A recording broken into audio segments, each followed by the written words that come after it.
TVK అధ్యక్షుడు విజయ్ ప్రచార సభలో తీవ్ర తొక్కిసలాట విషాదాంతమైంది. ఈ ఘటనలో 38 మంది చనిపోగా పదుల సంఖ్యలో గాయపడ్డారు.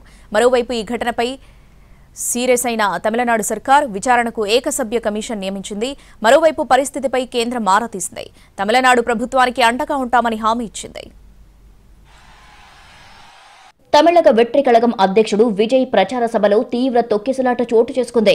తమ అభిమాన హీరో నేతను చూసేందుకు పెద్ద సంఖ్యలో తరలివచ్చారు అభిమానులు. కేవలం 10,000 మందికి అనుమతి తీసుకోగా 1,00,000కు పైగా జనం రావడంతో భద్రత కల్పించడం పోలీసులకు కష్టమయ్యింది. దీంతో కరూర్ తొక్కిసలాటకు దారితీసింది. ఈ విషాద ఘటనలో మృతుల సంఖ్య అంతకంతకు పెరుగుతోంది. మరికొందరి పరిస్థితి విషమంగా ఉన్నట్లు సమాచారం. వీరిలో పార్టీ కార్యకర్తలతో పాటు 7 చిన్నారులు కూడా ఉన్నారు.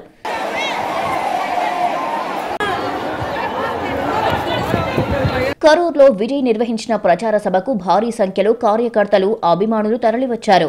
ఆయన ప్రసంగం ప్రారంభించే సమయంలో వారిని నియంత్రించడం కష్టంగా మారింది. దీంతో తొక్కిసలాట ఏర్పడింది. అనేక మంది స్పృహ తప్పి పడిపోయారు. పరిస్థితి గమనించిన ఆయన ప్రసంగాన్ని మధ్యలోనే నిలిపివేశారు. భారీ సమూహంలో అతి కష్టం మీద అక్కడికి చేరుకున్న అంబులెన్స్లో బాధితులను ఆసుపత్రులకు తరలించారు. ముఖ్యంగా ఈ తొక్కిసలాట జరగడానికి 4 ప్రధాన కారణాలుగా పోలీసులు భావిస్తున్నారు. టీవీకే క్యాడర్ మధ్య సమన్వయం లేకపోవడం ఓ కారణంగా చెబుతున్నారు. తొలుత 10,000 మంది అని చెప్పి 1,00,000కు పైగా జనం హాజరు కావడంతో పోలీసులు కూడా చేతులెత్తేశారు. 12 గంటలకు వస్తానని చెప్పిన విజయ్ రాత్రి 7 గంటల వరకు రాకపోవడం ఓ కారణమంటున్నారు. విజయ్ వస్తున్నాడని ఉదయం నుంచే అభిమానులు ర్యాలీకి పెద్ద సంఖ్యలో హాజరయ్యారు. అంతసేపు ఎండలో అలా ఉండడంతో చాలా మందికి ఆహారం, మంచినీరు దొరక్క స్పృహ తప్పి పడిపోయారు. కేవలం 10,000 మంది మాత్రమే వస్తారని లేఖలో చెప్పడంతో పోలీసులు సైతం సాధారణ భద్రతను ఏర్పాటు చేసింది. ఇదే విషయాన్ని సీఎం స్టాలిన్ దృష్టికి తీసుకెళ్లారు పోలీసులు. విషాద ఘటనపై విజయ్ స్పందించారు. ఈ ఘటన జరగడంతో తన మనసు ముక్కలైందన్నారు. తాను భరించలేని, వర్ణించలేని బాధతో, దుఃఖంతో ఉన్నానన్నారు విజయ్. కరూర్ తొక్కిసలాట ఘటనలో చనిపోయిన వారి కుటుంబాలకు తన ప్రగాఢ సానుభూతి తెలిపారు. ఆసుపత్రిలో ఉన్నవారు త్వరగా కోలుకోవాలని ఆకాంక్షించారు. ఈ ఘటనపై ముఖ్యమంత్రి ఎంకే స్టాలిన్ దిగ్భ్రాంతి వ్యక్తం చేశారు. కరూర్ నుంచి వస్తున్న సమాచారం ఆందోళన కలిగిస్తోంది. ఆసుపత్రుల్లో చికిత్స పొందుతున్న బాధితులకు అన్ని రకాల సాయం అందించాలని ఆరోగ్య శాఖ మంత్రి కలెక్టర్కు సూచించారన్నారు.